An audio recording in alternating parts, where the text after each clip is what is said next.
Bismillahirrahmanirrahim. Alhamdulillahi rabbil alamin. Ar-Rahmanir Rahim. Maliki yaumiddin.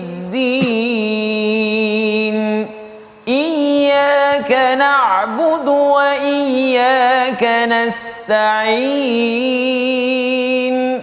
Ihdinas siratal mustaqim.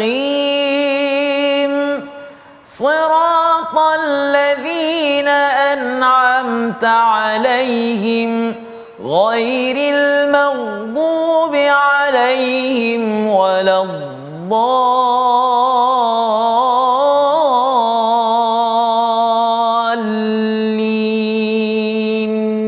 Amin. Alhamdulillahirabbil alamin wassalatu wassalamu ala asyrafil anbiya'i wal mursalin sayyidina Muhammadin wa ala alihi wa ashabihi ajma'in. Amma ba'd. Apa khabar tuan-puan, para penonton yang dirahmati Allah sekalian? Bertemu kita lagi dalam rancangan My Quran Time, rancangan yang membicarakan, bertadabur tentang isi kandung Al-Quran yang akan kita perhatikan satu persatu perkataan dan juga tadabbur daripada ayat-ayat Quran ini. Baik, kita bersyukur kehadrat Allah Ta'ala kerana dengan limpah dan kurnianya Allah Ta'ala masih lagi memberikan kita peluang untuk melihat bersama membaca Al-Quran dan juga bertadabbur dengan dia. Pada hari ini saya seperti biasa akan ditemani oleh seorang qari. Qari kita tidak asingnya lagi, iaitu Ustaz Husaini. Apa khabar Ustaz? Sihat alhamdulillah Ustaz. Sihat Ustaz. Alhamdulillah. Nampak Ustaz Husaini ceria hari ini. Alhamdulillah. Alhamdulillah. Baik. Itulah dia, nanti kita akan dengar dan baca sama-sama juga Al-Quran ya. Boleh. Bersama dengan Ustaz Husaini kita hari ini.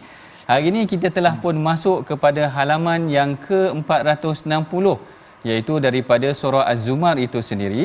Kalau tuan-puan masih lagi ingat, kita telah melalui sebelum ini halaman yang ke-459 menceritakan tentang nikmat syukur dan sebagainya. Sebelum kita melalui ataupun menyemak satu persatu, mari sama-sama kita bacakan doa ringkas. Mudah-mudahan Allah Ta'ala memudahkan perjalanan pengajian kita pada hari ini. Subhanaka la ilma lana illa ma'allamtana innaka antal alimul hakim. Rabbi zidni ilma. Mudah-mudahan Allah Ta'ala menambahkan lagi ilmu kita pada hari ini, yang mana hari ini kita masuk kepada halaman yang ke-460, yang mana kita sama-sama saksikan apakah dia sinopsis secara umumnya mengenai tentang pengajian kita daripada halaman yang ke-460 ini. Yang pertama iaitu kita akan bertadabbur mengenai tentang pelbagai nasihat bagi orang mukmin dalam perkara ibadah, pahala bagi mereka dan ancaman bagi golongan musyrik, iaitu daripada ayat yang ke-11 hingga ayat yang ke-20. Manakala ayat yang ke-21 secara umumnya menceritakan tentang keadaan dunia. Allah Ta'ala ingin mengingatkan kita mengenai tentang kejadian, keadaan-keadaan yang perlu kita perhatikan daripada nikmat yang ada di dalam dunia ini. Inilah dia sinopsis ataupun secara umumnya gambaran tentang umum pengajian yang akan kita lalui pada hari ini insya-Allah, yang mana kita akan bacakan dahulu pada hari ini daripada ayat yang ke-11 hingga ayat yang ke-17 daripada surah Az-Zumar ini. Dan tuan-puan yang berada di rumah, ibu ayah, kalau boleh sama-sama buka mushaf. Kita tak naklah Ustaz Husaini baca seorang-seorang aja. Kita nak sama-sama bacakan juga biar bergema satu Malaysia ini dalam rancangan My Quran Time, untuk mereka sama-sama membaca ayat-ayat Al-Quran yang akan dipimpin oleh Ustaz Husaini kita. Silakan Ustaz. Terima kasih Dr. Sanusi. Assalamualaikum warahmatullahi wabarakatuh. Tuan-tuan dan puan-puan, jom sama-sama kita lihat pada halaman yang ke-460 surah Zumar ayat yang ke-11, dan kemudian kita akan belajar sedikit apakah intipati yang ada pada ayat ini. Mudah-mudahan menjadi pencerahan, pedoman panduan untuk kita di masa akan datang insya-Allah. Bismillahirrahmanirrahim. Qul inni umirtu an a'budallaha mukhlishan lahuddin وأمرت لأن أكون أول المسلمين قل إني أخاف إن عصيت ربي عذاب يوم عظيم قل الله أعبد مخلصا له ديني فاعبدوا ما شئتم من دونه قل إن الخاسرين الذين خسروا أنفسهم وأهليهم يوم القيامة ألا ذلك هو الخسران المبين لهم من فوقهم ظلل من النار ومن تحتهم ظلل ذلك يخوف الله به عباده يا عباد فاتقون والذين اجتنبوا الطاغوت أن يعبدوها وأنابوا إلى الله لهم البشرى فبشر عباد صدق الله العظيم. Sadaqallahul Azim. Dalam ayat yang ke-11 Allah Ta'ala berfirman, katakanlah wahai Muhammad, sesungguhnya aku diperintahkan agar menyembah Allah dengan penuh ketaatan kepadanya dalam menjalankan agama. Kalau kita tengok ayat ini sebenarnya dia berkaitan dengan ayat yang ke-10 yang telah kita pelajari dalam sesi yang lalu, yang mana Allah Ta'ala berfirman, Qul ya ibadilladzina amanu taqwa rabbakum.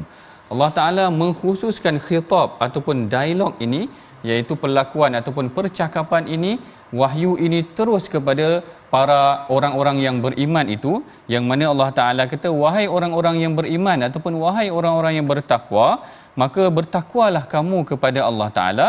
Dan kemudian Allah Ta'ala memerintahkan mereka melakukan kebaikan, sehinggalah Allah Ta'ala kata, Qul inni umirtu an a'budallaha mukhlishan lahuddin, iaitu Allah Ta'ala memerintahkan mereka ini agar mengabdikan diri kepada Allah, menyembah kepada Allah dengan penuh keikhlasan.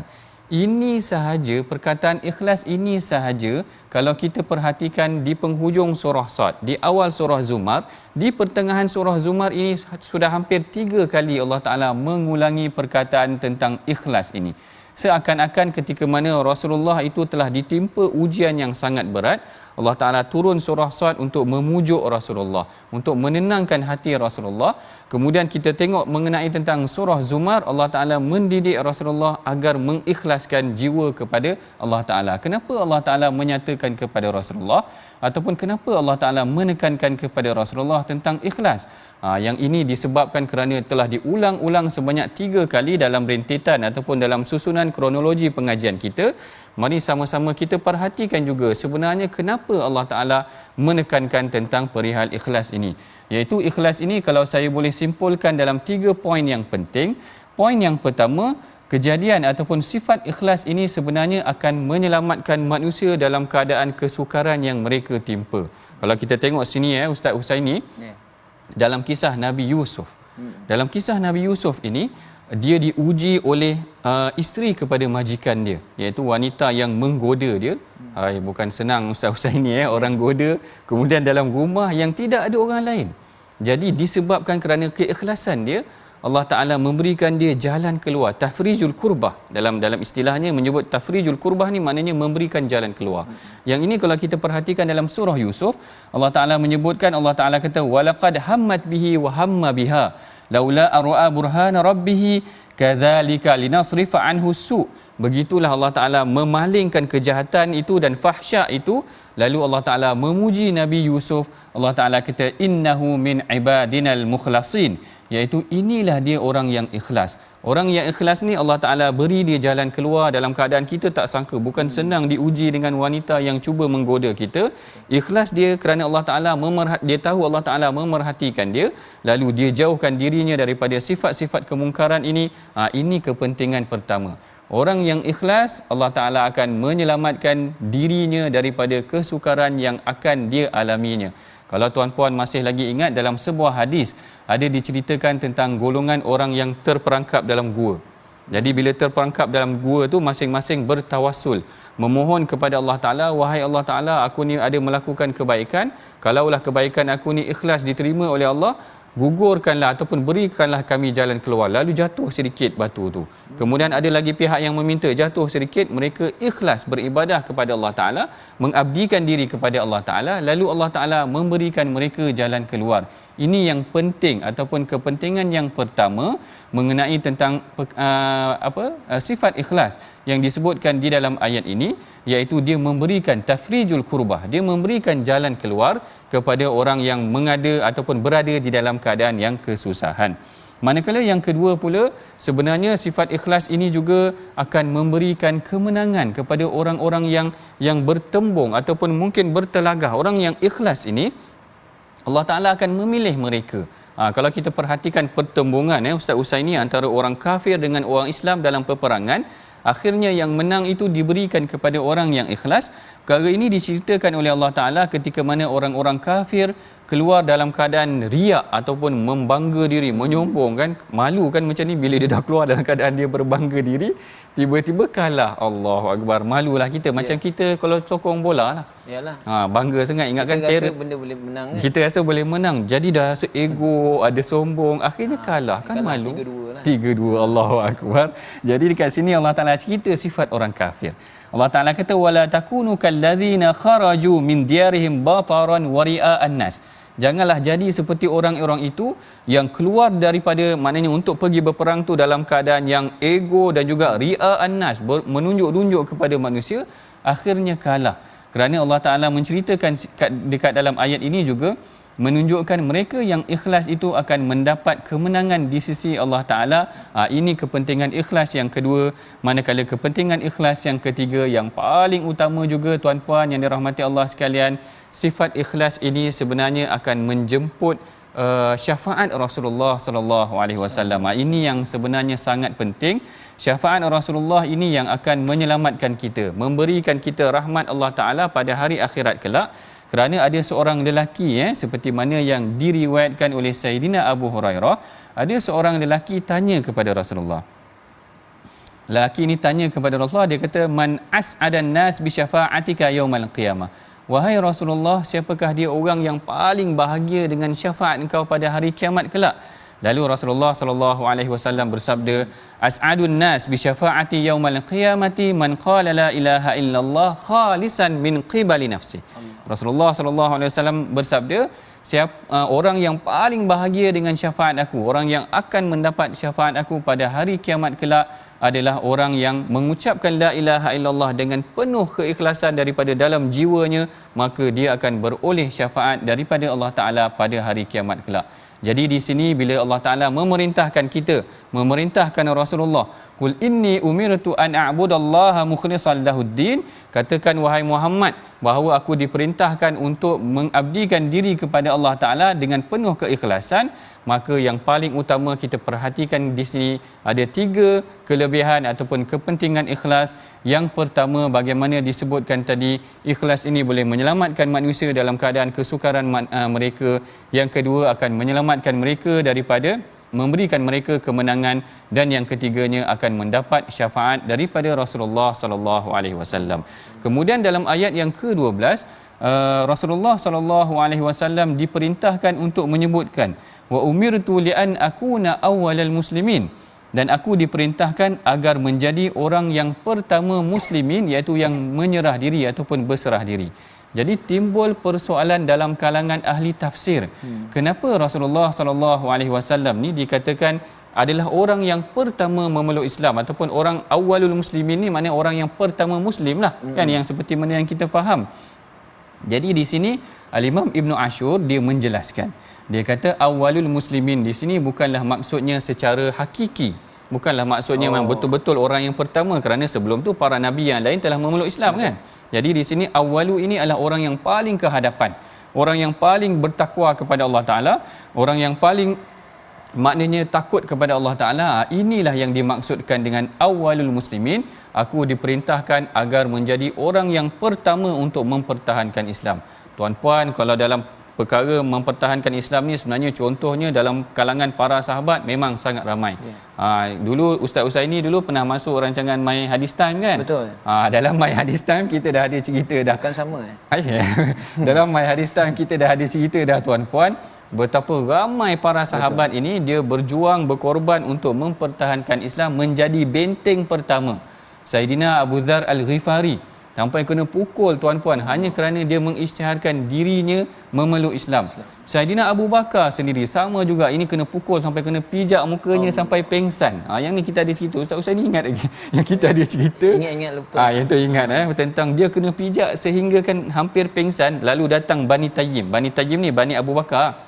Dia kata lau mata Abu Bakar, kalau meninggal Abu Bakar laqatalna Utbah ke Rabi'ah, macam itulah kami akan bunuh Utbah kerana dia memijak muka Abu Bakar sehingga pengsan itu tadi. Maknanya orang-orang ini mereka bertadabbur dan menghayati ayat Al-Quran itu sehingga kan mereka menjadi orang yang pertama, benteng yang pertama mempertahankan Islam.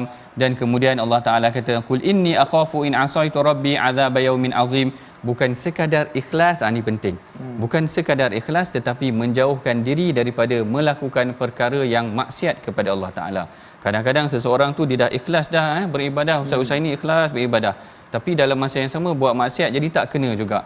Maknanya tak balance. Maknanya kalau boleh biar kebaikan itu sahaja yang lebih, bukan dia dalam masa yang sama mengkufuri ataupun melakukan maksiat kepada Allah Taala.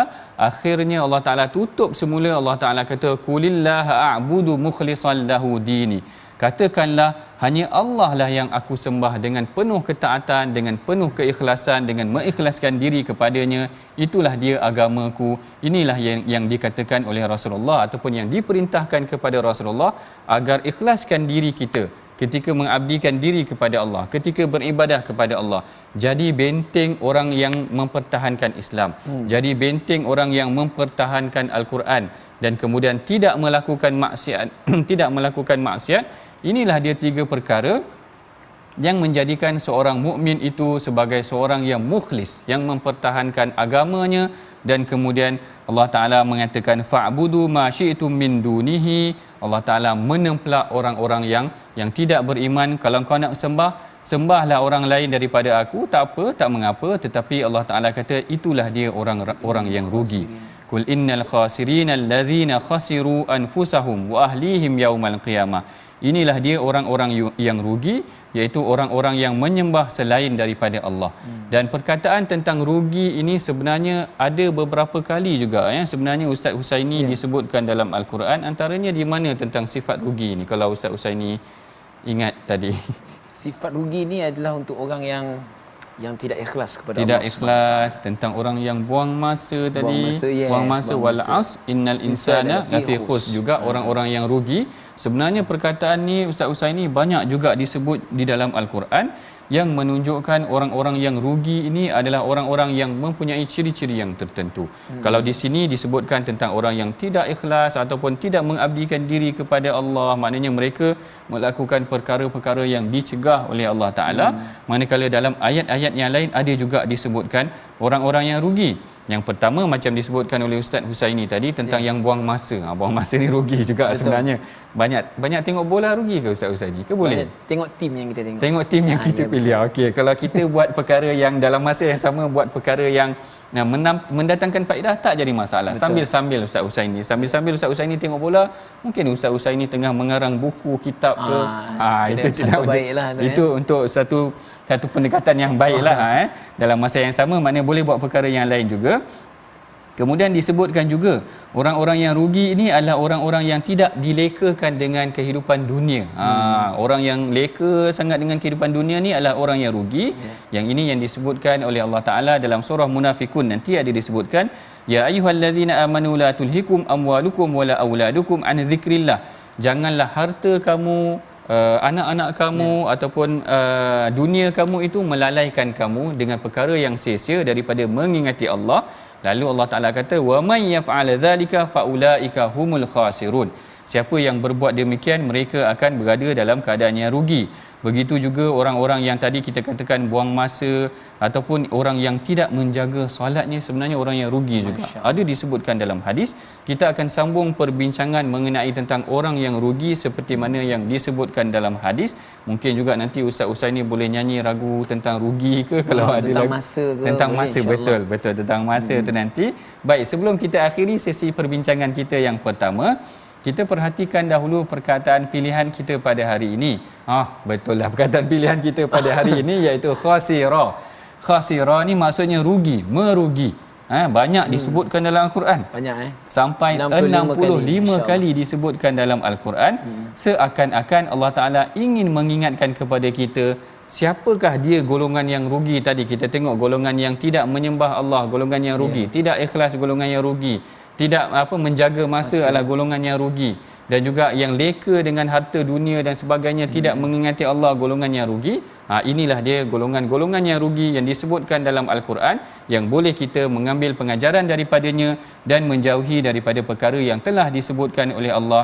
Kita bertemu lagi selepas daripada ini. Kita berehat seketika, jangan ke mana-mana.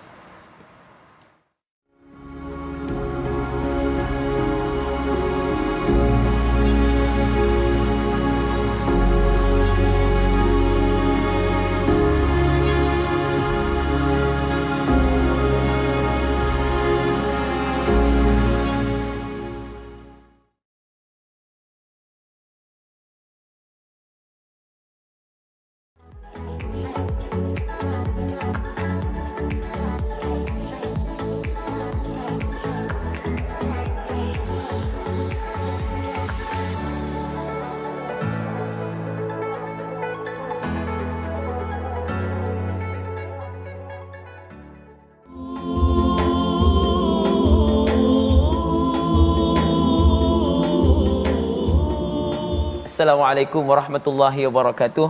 Tuan-tuan dan puan-puan, lagu tadi adalah berkaitan dengan masa daripada kumpulan Raihan. Jadi insya-Allah tuan-tuan dan puan-puan, lagu yang memberikan kita pelbagai peringatan khususnya berkaitan dengan masa seperti mana yang diterangkan oleh Dr. Sanusi sebentar tadi, antara orang yang rugi adalah orang yang tidak menjaga masa. Baik, tuan-tuan dan puan-puan yang dirahmati Allah Subhanahu wa taala, penonton My Quran Time, jom sama-sama kita lihat pula apakah hukum tajwid yang kita nak lihat pada hari ini. Tuan-tuan dan puan-puan boleh lihat di skrin pada surah Az-Zumar ayat yang ke-19, iaitu kita kena sempurnakan sebutan huruf hamzah yang terdapat dalam ayat ini. Apakah permasalahan yang selalu berlaku pada ayat ini adalah ketika mana kadang-kadang kalau kita tak perasan, kita baca hamzah tersebut secara mudah ataupun secara tashil. Okey, kalau yang sebetulnya kalau kita baca bismillahirrahmanirrahim, afaman haqqa alaihi kalimatul azabi afa anta tunqidhu man finnar. Kadang-kadang ada yang baca afaman haqqa alaihi kalimatul azabi afa'an. Dia macam tu. Afa'an. Dia baca dalam keadaan yang mempermudah-mudahkan, ya. Jadi kalau dalam ikut jalan bacaan kita, ya, qiraat Hafs an Asim membaca secara tahqiq, iaitu secara jelas. Ya, mudah-mudahan memberi penerangan kepada kita, dan kalau kita pergi kepada ayat-ayat yang lain pun kita akan baca secara tahqiq, secara jelas pada huruf hamzah ini. Mudah-mudahan insya-Allah. Alhamdulillah. Baik doktor. Baik, terima kasih Ustaz Husaini. Okay, kan? Saya leka dengan Ustaz Husaini nyanyi tadi, sedap sangat. Jadi terleka kejap dengar. Nak sambung lirik tak pandai. Okey, tak apa.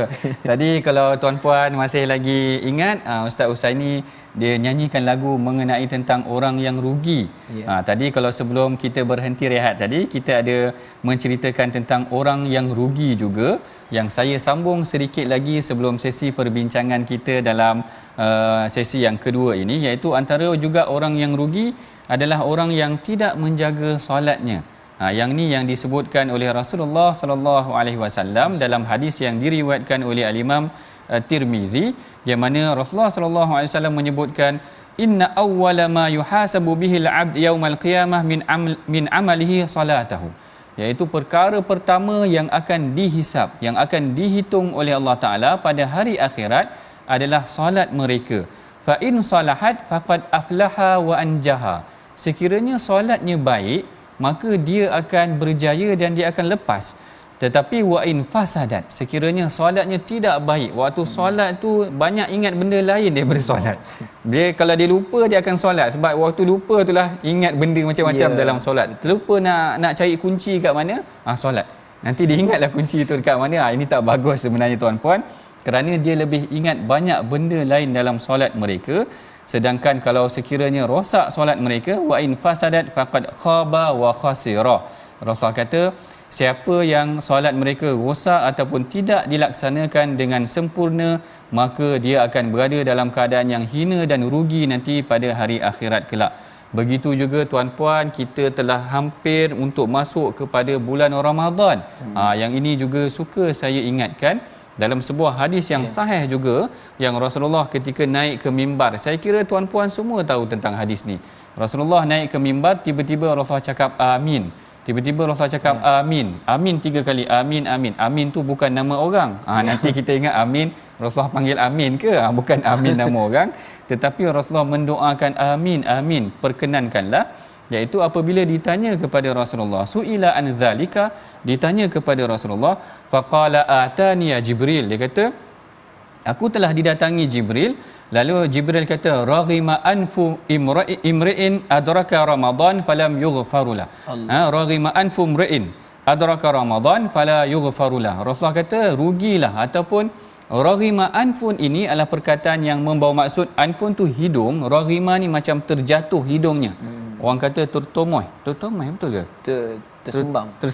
Tersembang. Kalau tak salah saya, orang utara kata tertomoy. Ingatkan Ustaz Usai ni orang utara bukan? Saya tak pernah belajar tomoy lagi. Tak belajar tomoy lagi. Okey, tertomoy maknanya terjatuh hidungnya, itu seakan-akan gambaran kepada rugi kerana terjatuh bagi mereka yang man adraka Ramadan, bagi mereka yang memasuki pada bulan Ramadan, falam yughfarulah, tetapi mereka ini tidak diampunkan dosa mereka. Yang ini kita kena lihat dan kena tekankan, kerana tidak lama lagi kita akan masuk kepada bulan Ramadan.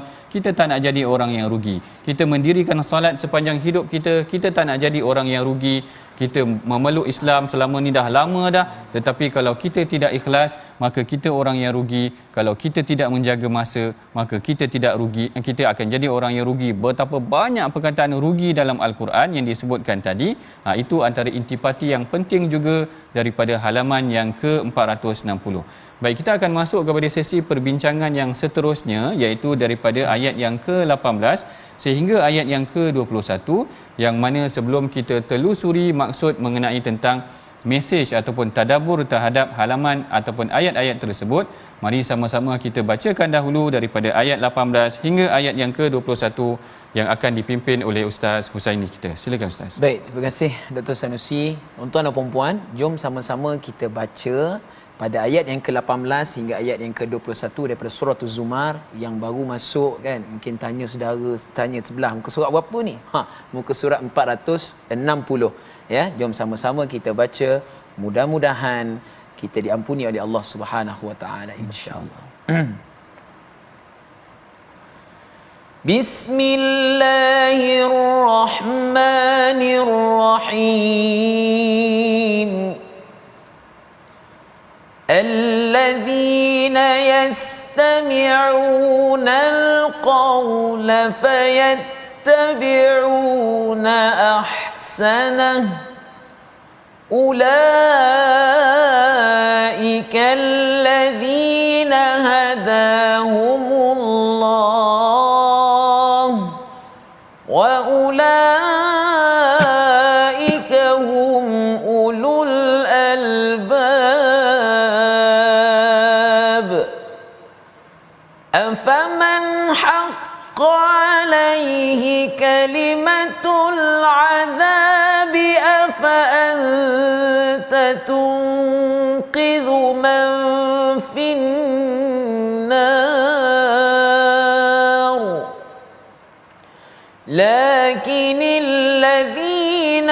اتقوا ربهم لهم غرف من فوقها غرف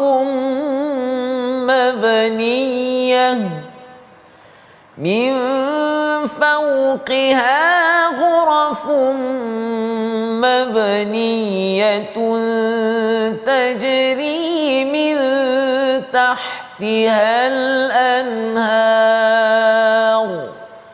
وعد الله لا يخلف الله الميعاد ألم تر أن الله أنزل من السماء ماء فسلكه ينابيع في الأرض ثم يخرج به زرعا مختلفا ألوانه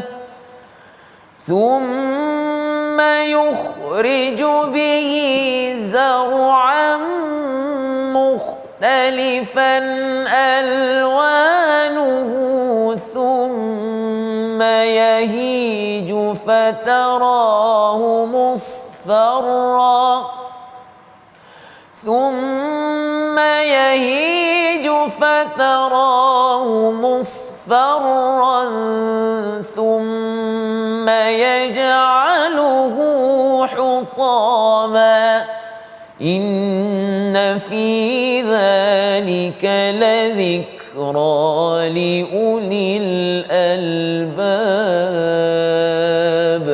صدق الله العظيم. Sadaqallahul Azim. Dalam ayat yang ke-18 Allah Ta'ala berfirman, dan sampaikanlah berita gembira kepada mereka yang mendengar kata-kata yang baik lalu mengikut apa yang paling baik di antaranya. Mereka itulah orang yang diberikan petunjuk oleh Allah dan mereka itulah orang-orang yang mempunyai akal yang sihat. Di sini diterjemahkan sebagai ulul albab ataupun orang yang bijaksana ni sebagai orang yang memiliki akal yang sihat. Kalau tuan-puan lihat kembali pada halaman ataupun pada separuh awal daripada halaman ini, ada diceritakan tentang arahan mengenai tentang sifat ikhlas, kemudian tentang bagaimana mempertahankan Islam awalul muslimin, kemudian bagaimana tentang jangan menjadi ataupun mengkufuri ataupun melakukan maksiat kepada Allah Ta'ala. Kemudian sekiranya kamu melakukan sedemikian, Allah Ta'ala kata kamu adalah orang-orang yang rugi dan nanti kamu akan ditempatkan di dalam neraka. Iaitu di dalam neraka ini disebutkan pada ayat yang ke-16, Allah Ta'ala kata lahum min fawqihim zulalun, yang mana mereka akan bagi mereka itu ada lapisan-lapisan daripada neraka. Yang ni kita pernah bincangkan sebelum ini tentang kedalaman neraka, tentang keluasan neraka, tentang panasnya api neraka dan juga sifat neraka ini dia ada lapisan-lapisannya. Orang yang paling bawah itu orang yang paling menderita nanti, iaitu orang munafik itu sendiri, yang kerana mereka ni mengingkari bahkan melakukan pengkhianatan di dalam Islam itu. Dan sekiranya kita menjauhkan diri kita daripada sifat-sifat yang ditegah oleh Allah Ta'ala ini, kita menjauhkan diri kita daripada taghut, daripada menyengutukan Allah dan sebagainya, maka mereka adalah golongan yang beruntung. Kalau kita perhatikan ayat yang ke-18, Allah Ta'ala kata alladzina yastami'una alqawla fayattabi'una ahsana, iaitu orang-orang yang mendengar perkataan lalu mereka memilih perkataan yang baik. Di sinilah berlaku sedikit perbincangan dalam kalangan ulama tafsir. Apakah yang dimaksudkan dengan perkataan yang baik ataupun apakah dia perkataan? Ada pelbagai perbincangan yang disebutkan. Sebagai contoh, Sayyidina Abdullah bin Abbas menyatakan bahawa ada dalam kalangan mereka yang mendengar pengajian ini ke mendengar yang ni, kemudian mereka pilih yang paling baik. Yang dikatakan yang paling baik itu sendiri adalah ayat-ayat Al-Quran itu sendiri, kerana Allah Ta'ala menyebutkan dalam ayat terawal daripada surah Zumar ini, Allah Ta'ala kata Allahul ladzi nazzala ahsanal hadith. Dalam bukan yang terawal, yang muka surat halaman yang akan datang nanti, Allahu nazzala ahsanal hadith. Allah Ta'ala lah yang menurunkan sebaik-baik perkataan, iaitu inilah dia yang dimaksudkan dengan yang memilih yang baik itu adalah yang memilih Al-Quran. Kerana kalau tuan-puan masih lagi ingat, ada satu insiden ada satu insiden berlaku pada zaman Rasulullah yang mana Sayyidina Umar diberikan ataupun di maknanya mendapat satu lembaran daripada kitab Taurat. Sayyidina Umar mendapat lembaran daripada kitab Taurat, lalu Umar baca Taurat ni di hadapan Rasulullah. Umar baca Taurat ni di hadapan Rasulullah, lalu Rasulullah tegur Sayyidina Umar. Rasulullah kata, amutahawwikuna ya ibnal Khattab, apakah engkau rasa hebat sangat ataupun engkau rasa kagum dengan Taurat itu? Lalu Rasulullah kata, wallazi nafsi biadi, dan demi jiwaku yang berada di tangan Allah Taala, lau kana Musa hayyan, andai sekiranya Nabi Musa masih lagi hidup, ma wasi'ahu illa ayyattabi'ani, dia tidak akan ada peluang melainkan dia akan ikut apa yang telah diberikan, iaitu apa yang ada di dalam Al-Quran. Dalam erti kata yang lain, walaupun kita ada hikmah-hikmah yang lain, tetapi jangan ditinggalkan Al-Quran. Bahkan Al-Quran adalah yang paling baik. Fayattabi'una ahsana, maka ikutilah Al-Quran, dan Al-Quran itulah kalam yang paling baik, perkataan yang paling baik sehingga hari ini. Bayangkan sehingga hari ini Al-Quran ini adalah Al-Quran yang sama dengan 1400 tahun yang lalu, tetapi dihuraikan dengan ratusan tafsir, bahkan mungkin ribuan tafsir, tak habis lagi. Sehingga hari ini ada lagi yang memberikan tafsiran baru daripada ayat-ayat Al-Quran, menunjukkan kitab ini sekalipun telah diturunkan secara klasiknya 1400 tahun yang lalu, tetapi dia mengeluarkan cambahan hikmah-hikmah yang sangat banyak, yang kadang-kadang kalau yang zaman moden ini, sebagai contoh Syekh Tantawi Jauhari, dia menghuraikan tafsir Al-Quran ini dari perspektif sains pula sedikit. Ada ilmu sains pula sedikit yang boleh dihurai. Sebagai contoh Profesor Dr. Zaghlul Najjar, seorang profesor dalam bidang sains, tetapi dia meneroka Al-Quran ini dari perspektif sains. Inilah yang dikatakan bagaimana mereka yang mengikuti perkataan yang paling baik itu adalah sebenarnya kalimah Al-Quran itu sendiri, yang mana jangan kita meninggalkan Al-Quran dan jangan kita terlepas My Quran Time. Kerana dalam My Quran Time kita meneroka isi kandung Al-Quran, memberikan hikmah-hikmah tadabbur yang terbaik yang disebutkan sendiri di dalam Al-Quran. Andai sekiranya kita memilih perkataan yang baik di dalam Al-Quran ini, lalu Allah Ta'ala kata, ulaikal ladzina hadahumullah, mereka itulah yang akan mendapat petunjuk dan hidayah daripada Allah Ta'ala, dan itulah mereka golongan yang bijaksana, iaitu yang ulul albab.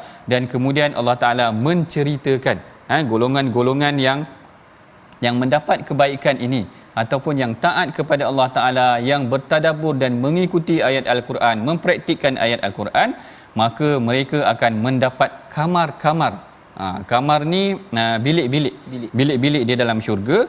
Allah Ta'ala menyebutkan, lakinil ladzina taqaw rabbahum lahum ghurafun min fawqiha, tetapi orang-orang yang bertakwa itu kepada Tuhannya, bagi mereka kamar-kamar. Kamar ni bilik-bilik lah.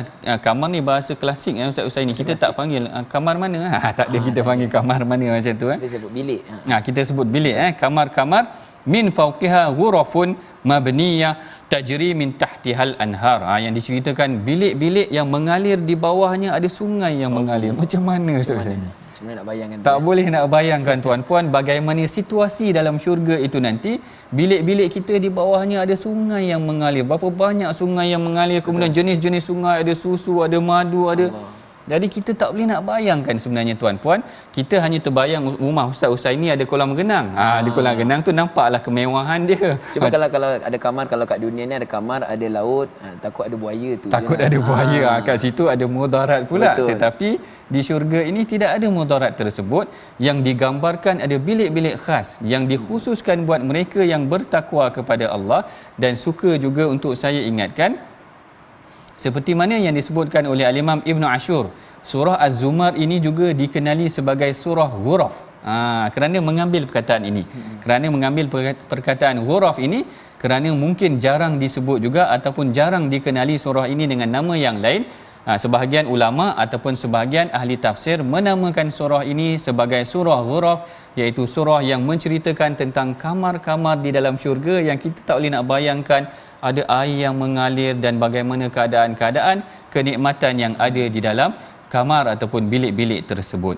Dan bagi penutup ataupun bagi penghujung perbincangan pada halaman yang ke-460 ini, Allah Ta'ala kembali mengingatkan kita agar bertadabbur dengan alam. Yang ni yang biasanya ada di dalam Al-Quran. Selain daripada menceritakan tentang nikmat yang Allah Ta'ala berikan, kepada kita dari aspek apa yang ada dalam tubuh badan kita, apa yang ada pada sekeliling kita. Allah Ta'ala selalu ingatkan kita tentang apa yang perlu kita bertadabbur dengan alam. Kadang-kadang hidayah itu juga boleh datang Ustaz ini dengan melihat kebesaran Allah Ta'ala, macam mana keadaan ni boleh dijadikan. Kadang-kadang pelik mana kalau kita nak buat yang sebiji ataupun yang sama seperti bumi ni, memang manusia di luar kemampuan dia lah. Di luar kemampuannya. Lalu Allah Ta'ala menutup, Allah Ta'ala kata alam tara annallaha anzala minas sama'i ma'an fasalakahu yanabi'a fil ard. Tidakkah kamu melihat sesungguhnya Allah Ta'ala menurunkan daripada langit air yang mendapati sungai-sungai yang mengalir. Bagi kita, sebelum kita memasuki kepada perbincangan resolusi kita, mari sama-sama kita bacakan dahulu ayat yang ke-20 supaya kita memahami ataupun menerapkan elemen itu dengan baik. Silakan Ustaz Husaini, ayat InsyaAllah ke-20. Doktor okey Okey, alhamdulillah. InsyaAllah tuan-tuan dan puan-puan, kita lihat pada ayat yang ke-20. Melihat perkataan ghuraf, satu perkataan yang menarik, dan insya-Allah kita baca sama-sama. Jom. Bismillahirrahmanirrahim.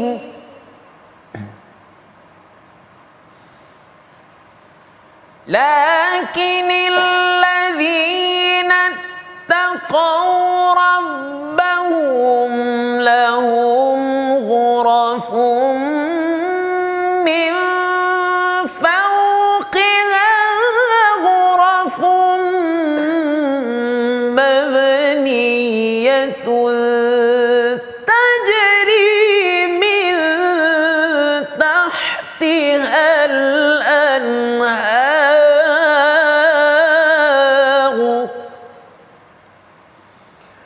وعد الله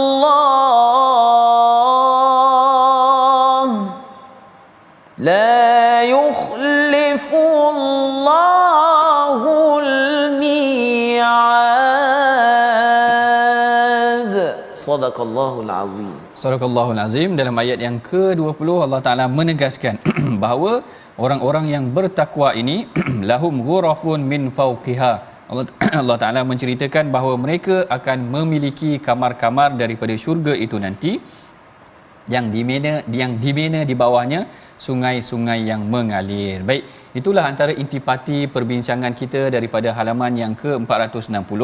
Pada awalnya kita telah ditegaskan mengenai tentang keikhlasan kepada Allah Ta'ala, menjauhkan diri daripada maksiat, mempertahankan Al-Quran dan Islam, dan kemudian kita mengikuti Al-Quran, iaitu perkataan yang terbaik yang diturunkan oleh Allah Ta'ala. Sebelum kita mengakhiri perbincangan kita, mari sama-sama kita bacakan dahulu resolusi atau pengajaran yang boleh kita perolehi daripada pengajian kita pada hari ini. Yang pertama, sampaikan nasihat yang baik dan teguh penyerahan diri kepada Allah. Ini yang diterangkan pada awal tadi tentang orang-orang yang mempertahankan Islam, menceritakan tentang kebaikan itu sendiri. Yang kedua, segera kembali kepada Allah dan jauhi keburukan sekiranya satu perkara itu berlaku. Dan yang ketiganya, manfaatkan akal fikiran dalam menghayati penciptaan Allah yang sempurna. Yang ini dibincangkan dalam ayat yang terakhir tadi, menceritakan tentang kebesaran Allah. Itulah dia sekitar perbincangan ataupun resolusi yang kita perolehi daripada pengajian kita, tadabbur kita terhadap ayat-ayat Al-Quran yang disebutkan pada halaman yang ke-460. Bagi memberkati pengajian kita pada hari ini, sama-sama kita angkat tangan, berdoa kepada Allah Ta'ala. Mudah-mudahan Allah Ta'ala mengurniakan kita keikhlasan dalam setiap amalan yang kita lakukan. Silakan Ustaz. Terima kasih Doktor. Alhamdulillah, mudah-mudahan kita dengar resolusi tadi, sampaikan nasihat yang baik. Kita dengar Doktor menyampaikan nasihat yang baik, sampai suara pun Alhamdulillah. Moga-moga kebaikan itu berbalik kepada Doktor dan kepada kita semua. Dan di akhir ini tuan-tuan dan puan-puan, sama-sama kita tadah tangan, mohon kepada Allah Subhanahu Wa Taala agar kita diberikan keampunan, kuat istiqamah melaksanakan segala perintah Allah Subhanahu Wa Taala. Bismillahirrahmanirrahim. Alhamdulillahirabbil alamin, wassalatu wassalamu ala asyrafil anbiya'i mursalin wa ala alihi wa sahbihi ajma'in. Allahumma ighfir lana dhunubana wa liwalidina warhamhum kama rabbawna shighara wa li jamil mu'minina wal mu'minat wal muslimina wal muslimat al ahya'i minhum wal amwat birahmatika ya arhamar rahimin. Amin. Ya Allah, ya Tuhan kami, kurniakanlah kami kekuatan untuk menyampaikan nasihat-nasihat yang baik ya Allah. kurniakanlah kami kekuatan untuk menegur segala kemaksiatan yang berlaku di hadapan mata kami ini ya Allah. Amin. Ya Allah ya Tuhan kami mohon kepada Engkau ya Allah, kurniakanlah kami sifat keikhlasan yang tinggi dalam beribadah kepadamu ya Allah. Ya Allah ya Tuhan kami mohon kepada Engkau ya Allah, bulan Ramadan yang akan tiba nanti ya Allah, Kau jadikanlah hati-hati kami ini kuat ya Allah dalam melaksanakan segala perintah-Mu, dalam melaksanakan segala amal ibadah yang Kau perintahkan kepada kami. Mudah-mudahan kami menjadi hamba-Mu yang bersyukur ya Allah, yang menjadi lebih kuat untuk meneruskan kehidupan seterusnya diganjari dengan syurga-Mu ya Allah.